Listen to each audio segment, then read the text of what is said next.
So, in 1624, a man called George Fox was born in Fenny Drayton, Leicestershire, to parents of the middling sort. In 1643, at the age of 19, he set out on his spiritual quest. Everywhere he went, he talked and argued with priests and professors, seeking to find the truth he was looking for. The Civil War was raging, but Fox was only interested in finding the light, the way to live his life. All over the country, other seekers, diggers, levellers, Baptists, Anabaptists, to name but a few, were also searching for the spiritual way and how they should be governed. Fox continued to seek answers to the questions that had troubled him since his childhood, becoming disillusioned with the difference between what was preached and taught and how Christian priests and people actually behaved. So what's new? At the age of 23, in 1647, he heard a voice saying, "There is one, even Christ Jesus, who can speak to thy condition." He felt a direct call from God to become an itinerant preacher and promote the concept of the inward light or inner voice. He came to believe that an element of God's Spirit is implanted within every person's soul. He thought and taught that every man and woman has direct access to God. No priestly class or steeple houses are needed. Every man or woman, slave or free, is of equal worth.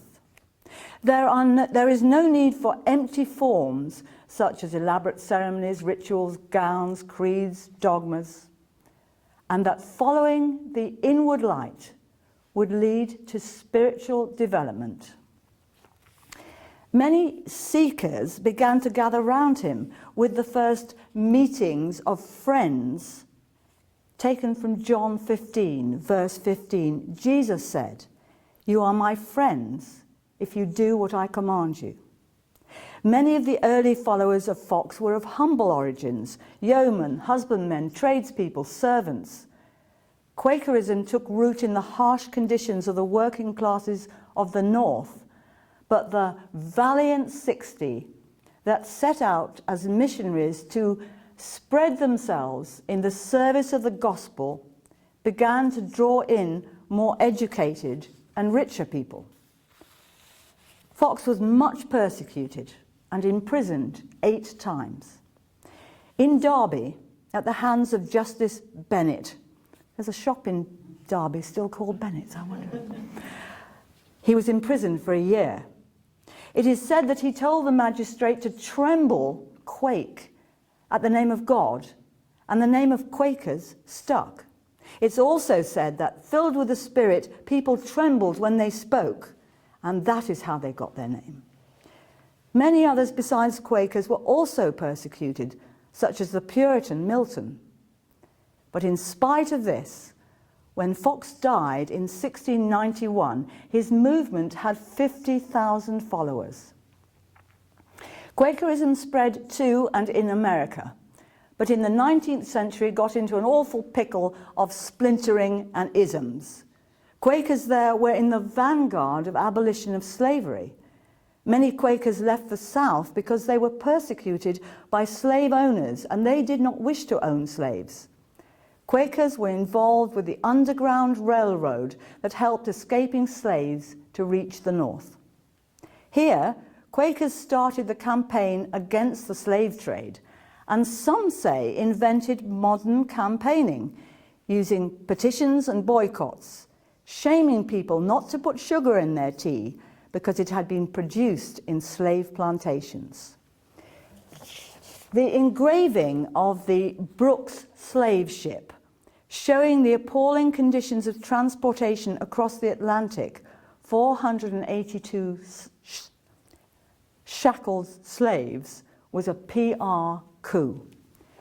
"In any honest cause, there is no agitator like a Quaker," said the abolitionist George Stephen.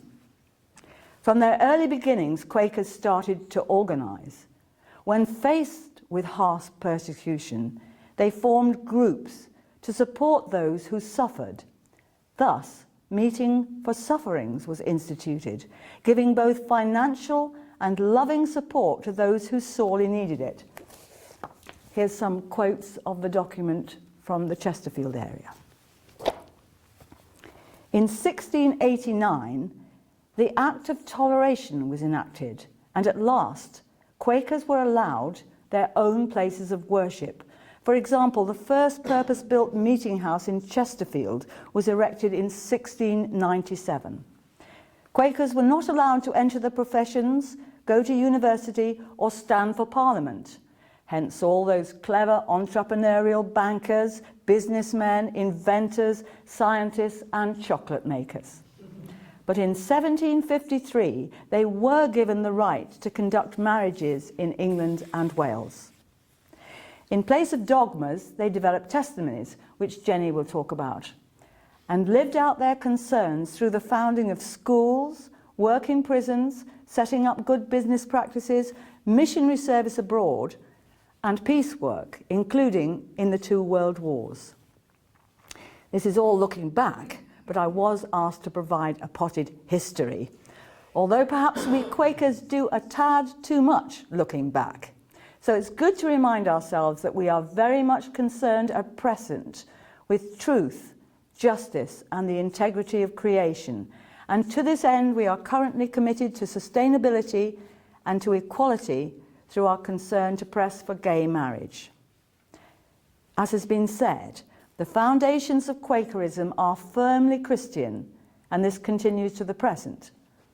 But Friends form a broad church where all are welcome as seekers of the light.